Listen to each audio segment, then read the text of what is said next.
CH-179 fairy fist के third level पर पहुंचने की तैयारी। ये फालतू की लड़ाई करना बंद करो। अगर तुमने और वक्त बर्बाद किया तो मैं भी तुम्हारी जान नहीं बचा पाऊंगी, शिखा चिल्लाए। अगर तुम सबकी यहाँ लाशें भी बिछ जाएंगी तो भी मैं जिंदा ही रहूंगा।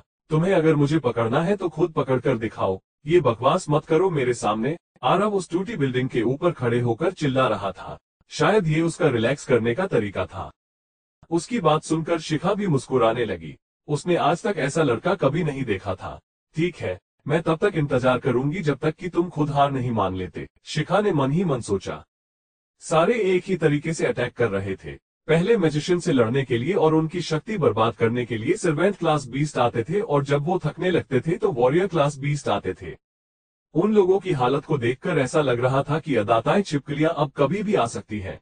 आरव को समझ ही नहीं आ रहा था कि वो अकेले उन वॉरियर क्लास छिपकलियों का सामना कैसे करे। आरव तो ये सोच रहा था कि अदाताएं छिपकलियों के आते ही वो शिखा से मदद मांग लेगा। आखिर उसकी रक्षा करना शिखा की जिम्मेदारी थी। भले ही इस एक्सपेरिमेंट से बना नया एलिमेंट दूसरी प्रजातियों को इंसानों से मिलाता है, लेकिन इसका मतलब ये नहीं कि तुम शैतान नगरी की उन शापित शैतानी लाशों जैसे बन जाओगे। ना ही तुम मरोगे और ना ही कोई मॉन्स्टर में बदलोगे, शिखा ने कहा। इस दुनिया में इंसानों और मैजिशियन की सबसे बड़ी कमजोरी क्या है? हमारा शरीर। हमारा शरीर डीमन बीस्ट जितना ताकतवर नहीं होता। पैरासाइट बीस्ट के दम पर इंसानों को ऐसी स्किन मिल सकती है जो किसी डीमन बीस्ट की तरह ताकतवर हो जाती है। इसलिए कई एक्सपेरिमेंट्स के बाद हमने आखिर में शैतानी खून बना लिया है जो एक मैजिशियन के शरीर को पूरी तरह से बदल सकता है।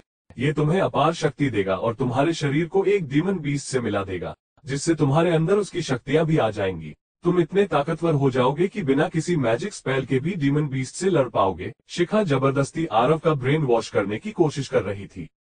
वो बार बार ये बताने की कोशिश कर रही थी कि वो कैसे बिना किसी भी मैजिक स्पेल की मदद से लड़ सकेगा। अगर वो लोग इस नए एलिमेंट को बनाने में सफल हो जाते तो एक आम इंसान और मैजिशियंस में कोई फर्क नहीं रह जाता। आम लोग भी डीमन बीस्ट का मुकाबला कर पाते और मैजिशियंस पहले से भी ज्यादा ताकतवर बन जाते। बख्तावर इस एक्सपेरिमेंट की सफलता के बारे में सोचकर मानो पागल ही हो गया था। ऐसा करके वो दुनिया में फेमस होना चाहता था।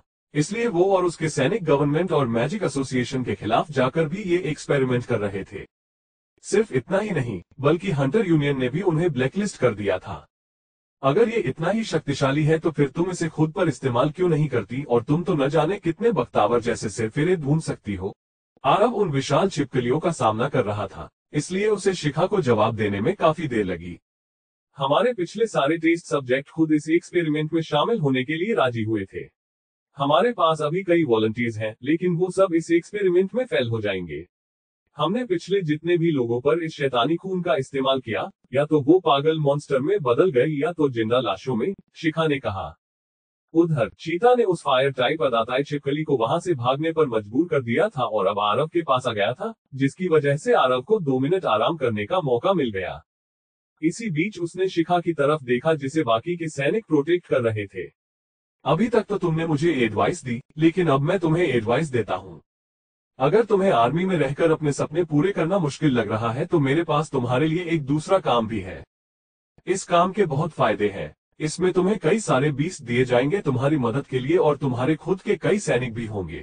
जो लोग ये काम करते हैं वो भी लगभग सिरफिरे ही होते हैं। मुझे लगता है कि तुम्हारी किस्मत बहुत अच्छी है, क्योंकि मैं शैतान नगरी के लोगों को बहुत अच्छे से जानता हूँ और वो तो मुझे कभी भूल भी नहीं सकते। तुम चाहो तो मैं उनसे तुम्हें मिलवा सकता हूँ। वो तुम्हें तुरंत काम पर रख लेंगे और उन्हें तुम्हें ज्यादा मनाने की जरूरत भी नहीं पड़ेगी। आरव ने शिखा को ताना मारते हुए कहा। हम उन शैतान नगरी के लोगों की तरह नहीं हैं, शिखा जोर से चिल्लाई। ऐसा लग रहा था जैसे आरव के शब्दों का उस पर गहरा असर हुआ था। शायद वो कहीं न कहीं जानती थी कि जो कुछ भी वो लोग कर रहे थे वो शैतान नगरी के कामों जितना ही बुरा था, लेकिन वो इस बात को मानने के लिए तैयार ही नहीं थी। वो यही मानती थी कि वो ये सब करके अपना फर्ज निभा रही थी। शिखा ने एक गहरी सांस ली। वो खुद को शांत करने की कोशिश कर रही थी। आरव की बातों ने उसे अंदर तक हिलाकर रख दिया था। जिस तरफ वो लोग बचकर जाने वाले थे उस तरफ से और विशाल छिपकली आ गई थी। अगर वो लोग जल्दी नहीं करते तो उनके लिए भागने का कोई रास्ता ही नहीं बचता। ये शैतानी खून अलग अलग लेवल पर अपने अंदर एनर्जी खींचता है। एक इंटरमीडिएट मैजिशियन के पास सिर्फ 2 नेबुला होते हैं, लेकिन शैतानी खून को और एनर्जी की जरूरत होती है, और इसलिए एक इंटरमीडिएट मैजिशियन का सोल इसे बर्दाश्त नहीं कर पाता। अगर किसी मैजिशियन की सोल से बहुत ज्यादा शक्ति खींच ली जाए तो उस पर बहुत बुरा असर पड़ता है और आखिर में वो टूट जाता है। लेकिन बिना बहुत सारी एनर्जी के ये नया एलिमेंट एक्टिवेट नहीं किया जा सकता, शिखा ने आरव को बताया। ओह अच्छा, तो इसलिए तुम लोगों ने मुझे ढूंढा, क्योंकि मेरे पास ड्यूल एलिमेंट्स हैं, आरव ने कहा। अब उसे सब कुछ समझ में आ रहा था। उस शैतानी खून को ढेर सारी एनर्जी की जरूरत पड़ती है, जिस वजह से मैजिशियन का सोल उसे बर्दाश्त नहीं कर पाता और टूट जाता है। अगर किसी प्राइमरी मैजिशियन पर इसका इस्तेमाल किया जाता तो वो शैतानी खून उसके अंदर से एक नेबुला जितनी शक्ति खींच लेता, और अगर एक इंटरमीडिएट मैजिशियन पर इसका इस्तेमाल किया जाता तो वो शैतानी खून उससे 2 नेबुला से ज्यादा शक्ति खींच लेता, और इसी कारण उन मैजिशियंस का सोल ये सब बर्दाश्त नहीं कर पाता और या तो वो सब मॉन्स्टर में बदल जाते या फिर अपनी मौत के आगोश में सो जाते। आरव के पास डुअल एलिमेंट्स थे और इसलिए वो ही एक इंसान था जिसके पास एक आम मैजिशियन से ज्यादा शक्ति थी, और इसलिए वो उनके एक्सपेरिमेंट का सबसे परफेक्ट सब्जेक्ट था। तुम्हारे इस एक्सपेरिमेंट में सफल होने के सबसे ज्यादा चांस है। हाँ, इससे तुम्हारा कल्टीवेशन जरूर थोड़ा कम होगा, लेकिन तुम्हारी जान नहीं जाएगी, शिखा ने कहा। वक्त बीतता जा रहा था और अब वो जल्द से जल्द आरव को इस एक्सपेरिमेंट का हिस्सा बनने के लिए राजी करना चाहती थी, वरना हो सकता था कि आज इन विशाल छिपकलियों से लड़ते लड़ते ही उसे और उसके सैनिकों को अपनी जान देनी पड़ती। क्या ये बातें तुमने उन सब लोगों से भी कही थी जिनकी इस एक्सपेरिमेंट के कारण मौत हो गई? आरव ने गुस्से से पूछा। उसकी बात सुनकर शिखा चुप हो गई। अगर देखा जाए तो उसने उन बाकी टेस्ट सब्जेक्ट से भी यही सब कुछ कहा था, और इन टेस्ट सब्जेक्ट्स में उसका भाई भी शामिल था। वो बहुत दर्दनाक मौत मरा था और मरते मरते भी उसकी आंखों में शिखा के लिए सिर्फ और सिर्फ नफरत ही थी। शिखा को अब भी अपने भाई की मौत के पहले का एक एक पल याद था। उसने खुद ही अपने सगे भाई को मौत के घाट उतार दिया था, और उसके बाद भी उसे सही और गलत का अंतर समझ नहीं आया था। आरव ने जब सैनिकों की तरफ देखा तो किस्मत से अब ज्यादातर मगर छिपकलियां उनकी तरफ जा रही थी और कई छिपकलियां भी उन पर ही हमला कर रही थी। अगर सारी छिपकलियां उसी पर हमला करती तो आरव अब तक कब का हार गया होता। जब आरव ने अपनी नजर घुमाई तो अब भी चारों तरफ उसे विशाल छिपकलियां ही दिख रही थी। ऐसा लग ही नहीं रहा था कि इतनी देर उनसे बैटल करने के बाद और इतनी सारी छिपकलियों को मारने के बाद भी उनकी गिनती कम हुई थी। उसे कोई अंदाजा नहीं था कि उसने अपने हमले से कितनी विशाल छिपकलियों को जगा दिया था, और उन विशाल छिपकलियों ने भी चीख चीख कर अपने साथियों को बुला लिया था। उसकी एनर्जी तो बहुत बची थी, लेकिन वो उन विशाल छिपकलियों की हमले की रफ्तार का सामना नहीं कर पा रहा था। उसने अपनी लाइटनिंग स्ट्राइक से जो 20 मीटर का दायरा बना लिया था, उससे उसे काफी सुरक्षा मिल रही थी, लेकिन वहां छिपकलियों की गिनती इतनी ज्यादा थी कि वो दूसरी छिपकलियों पर चढ़कर आरव के करीब आती जा रही थी। अगर आरव जल्द ही कुछ नहीं करता तो उसकी जान को बहुत बड़ा खतरा हो सकता था। ये तो और पास आती जा रही है, ऐसे में तो मैं जिंदा नहीं बचूंगा, आरव ने गुस्से में आसमान की तरफ देखते हुए कहा। चीता, तुम कुछ देर इन विशाल छिपकलियों को मेरे पास आने से रोको, मैं कुछ करता हूँ, आरव ने कहा। चीता ने नजर घुमाकर अपने चारों तरफ देखा। किस्मत से अदाताई छिपकलियां उन पर हमला नहीं कर रही थी। उसके आसपास सिर्फ मगर छिपकलियां थी और इन्हें तो वो कुछ देर के लिए रोक ही सकता था। आरव की बात सुनकर उसने हाँ में सिर हिलाया। आरव को भी चीता पर पूरा भरोसा था, इसलिए आरव ने अपनी आंखें बंद की और उस टूटी हुई बिल्डिंग के ऊपर बैठकर मेडिटेट करने लगा। उसने एक बहुत बड़ी रिस्क ली थी। ट्रेजर टावर में जाने के बाद उसके फायर नेबुला की शक्ति सबसे ज्यादा बड़ी थी, और उसके बाद भी उसने कई सारे मैजिक बैटल्स और ट्रेनिंग में हिस्सा लिया था। वो महसूस कर पा रहा था कि वो अपने इंटरमीडिएट फायर मैजिक में 3rd लेवल के बेहद करीब पहुंच गया था। वैसे तो जिंदगी और मौत की कंडीशन में एक लेवल से दूसरे लेवल तक पहुंचना बहुत बड़ा रिस्क होता था, लेकिन आरव को पूरा भरोसा था कि उसकी शक्तियां ऐसे मौकों पर ही बढ़ती थी जहां जिंदगी को खतरा होता था। इसलिए उसने चीता को उसकी रक्षा करने के लिए कहा था। आवू वू वू वू वू वू वू। चीता ने आसमान की तरफ अपना सिर उठाया और जोर से गुर्राया। उसके शरीर के चारों तरफ एक डरावना बवंडर बनने लगा था। ये उसके पहले वाले बवंडर से काफी बड़ा था, और जैसे जैसे इसकी रफ्तार बढ़ रही थी, ये एक रेतीला बवंडर में बदलता जा रहा था। ये बवंडर आगे बढ़ा और उन विशाल छिपकलियों पर हमला करने लगा। इस रेतीले बवंडर की रेत बहुत बारीक जरूर थी, लेकिन इतनी तेज रफ्तार से घूमने पर वो भी गोलियों की तरह थी, जो किसी को भी चीर कर रख सकती थी। इस रेतीले बवंडर में फंसने से छिपकलियां इतनी बुरी तरह से घायल हो गई थी कि उनका खून इस रेतीले बवंडर में मिल गया था और इसका रंग एकदम सुर्ख लाल हो गया था।